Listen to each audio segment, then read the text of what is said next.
Welcome back to another segment of UnGlum Tribe.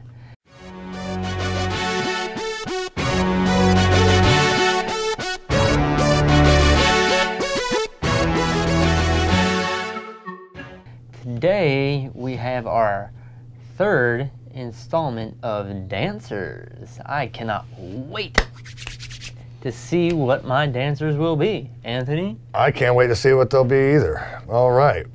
So, I'm going to cut right into it.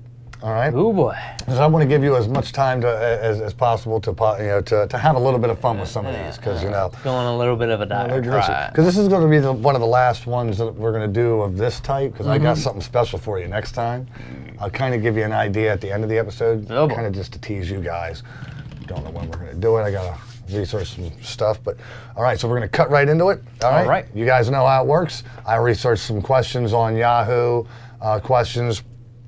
Ask.com, Google, and I pull the questions and pose them to Blackhawk Dan, who offers his answer, hence Danswers. All right, so question number 1. Can you lose your virginity if you fall? Yes, I suppose. It all depends on what you fall on. Now, the obvious thing that you would fall on is, of course, a male appendage. That is such a clean way of putting it. I was wanting to know how you were going to go about that.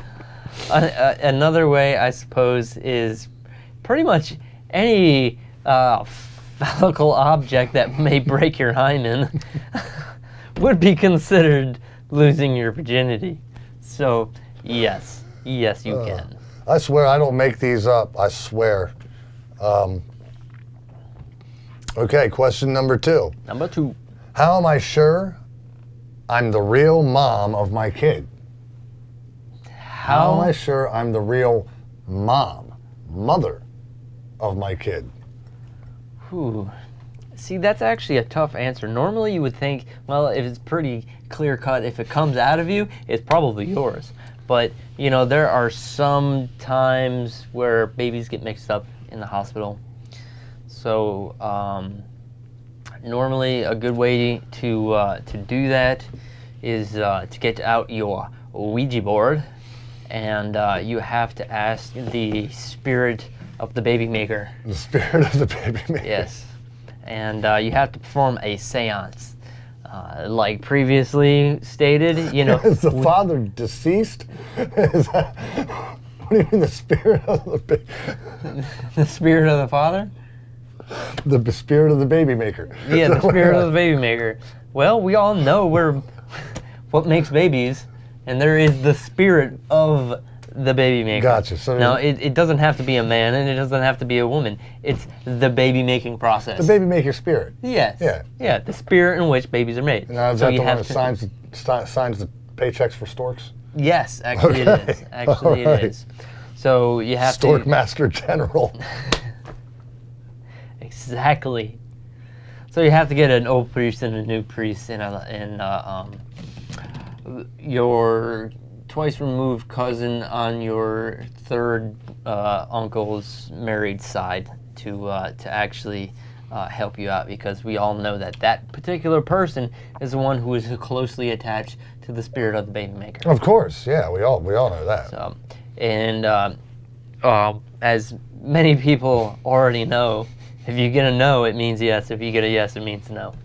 Right. So it's all completely interpretive. Yes. Right. Right. Exactly. And just to clarify, that this was not.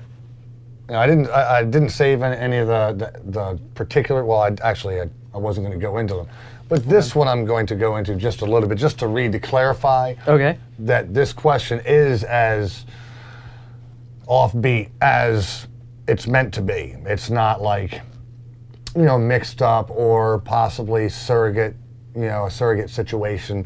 Now, the question being posed that it was followed with, I just had a baby and it looks more like the man I've had my baby with.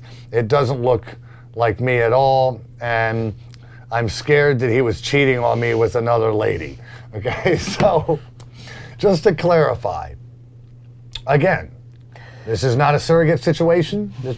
This is not a baby mixed up in the hospital situation. This is genuinely she thinks that her man cheated on her and the child may not be hers. So all I have to say is some people's kids. Wow.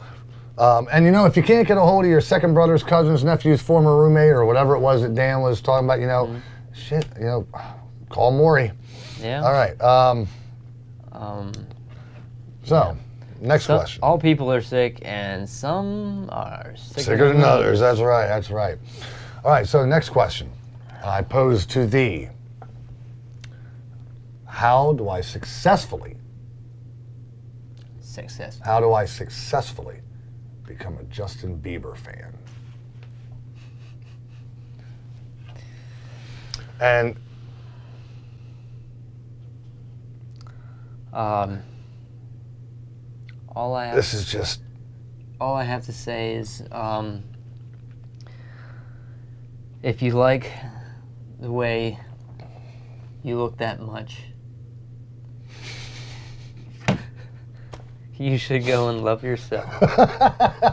And if you think that I'm still holding on to something, you should go and love yourself. That's truly. That's probably the only way to go about doing it, really. Yes. I mean, I think that's probably the best answer you could, you know, because I mean, his mama don't like you, and she likes everyone. So. All right. Next question. Do you think humans will ever walk on the sun? Will humans ever? I'm curious to know this myself. I want to know. Well, will we ever walk on the sun? You are in luck, because I know exactly how this is going to happen and how it is going to go down. Have you ever seen anything about the origins of Wolverine? Then we all know that there is a metal out there called adamantium. This adamantium is indestructible. So what we have to do is we just have to put on some shoes, t-shirt, some shorts, so we can get a suntan. But those adamantium boots are going to keep us from burning alive. Just the boots. That's it. Just the boots. That's all we really need. Yeah. Just really. Maybe. Hold on. Get claws on the boots? Hold on. If you are a fan of Avatar, there is another substance that's pretty hard to obtain. The substance is, of course, called unobtainium. But if you can get some unobtainium with some adamantium, make some type of alloy between the two, and then you might be in luck. Which poses a separate question that I didn't already have. So I will throw this in there just as a little halfway through okay. Sub-reference question. If I get my hands on some unobtainium, doesn't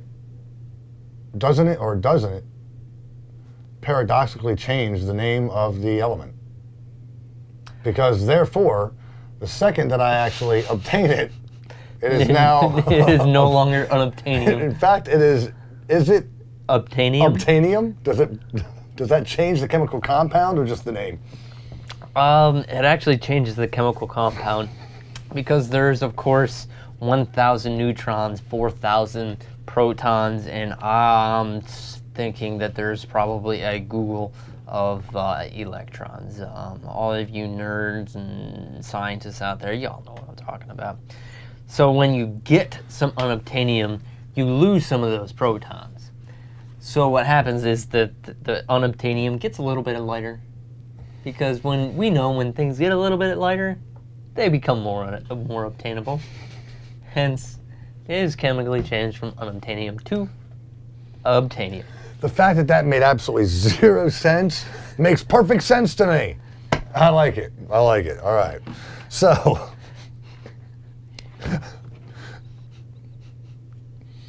I do like the response. I do have to interject this too. The response this one person had that was considered the best answer. Do you think humans will ever walk on the sun? Best answer was given by somebody called Gummy Roach. It says, well, if they do, it would have to be at night. Touche, Gummy Roach. Touche. How do I ask a question on Yahoo Answers? Please help. I need to ask an urgent question. This question was posed on none other than Yahoo Answers. So this person who posed a question on Yahoo Answers asks, how do I ask a question on Yahoo Answers? I need help. I need to ask an urgent question. Well, I was going to say the first thing that you need is a question to ask. The other thing that you probably need is enough common sense to just to realize you just asked a question on Yahoo question. And not just one. She asked 2 questions. Kinda. I have an urgent question, and how do I ask the question? Right. There's no such thing as stupid questions, just stupid people. And stupid ways to pose the questions. Yeah. And possibly just improper forums. I can only think that this question is posed in jest. If this person is, in fact, serious about this, I once saw a YouTube video. You guys might want to look it up. It's a guy asking his girlfriend if he takes a medium pizza and cuts it into 8 slices, if she could eat it, but if he cut it into 12 slices, could she also eat it? And she said that yes, in fact, that she could eat the 8 slices, but since it was cut into 12, she couldn't eat those extra 4 slices. So is this one of those cases? Probably. Probably. If you need to ask a question on Yahoo Answers, ask away. Ask away. Yeah. Ask us. It might save you a little time and trouble. Yes. You might not get the answer you're looking for, but you might be entertained by it. Yes, you might get a dancer. You might get a dancer. In fact, ask a question in below. Ask many questions. You might just actually make an episode of Dancers. Oh, yes. Well, that's all I got for you, buddy. Okay. That's all I got for you. All right. So. Well, some of those questions were pretty easy. Yeah. I was kind of wrapping up. I wanted to go a little easier for you because the next series of I'm switching it up for you a little bit. I kind of gave you a little bit of heads up, maybe about a month or so ago, that I had this thought, but I kind of let it disappear a little bit and simmer. Next time on UnGlum Tribe, when we do our Dancers segment, it will be interpretive dancers. Interpretive dancers. Which will be Blackhawk Dan's answers, but it will be done in interpretive dance. Interpretive dance to answer Dan's answers. Dan's answers. Yes. Oh, I am so looking forward to this one. And if it'll make you feel more comfortable, I'll get you a tutu. Absolutely. We'll provide you a tutu. Absolutely. But you guys out there watching this particular episode, y'all have to let me know whether or not you want to see me wear a pink tutu while I perform these interpretive dancers? Dancers. Dancers. Yes. Okay. Yes. All right. So until next time, we hope that you're the real mom of your kid. You successfully become a Justin Bieber fan, if that so is your desire.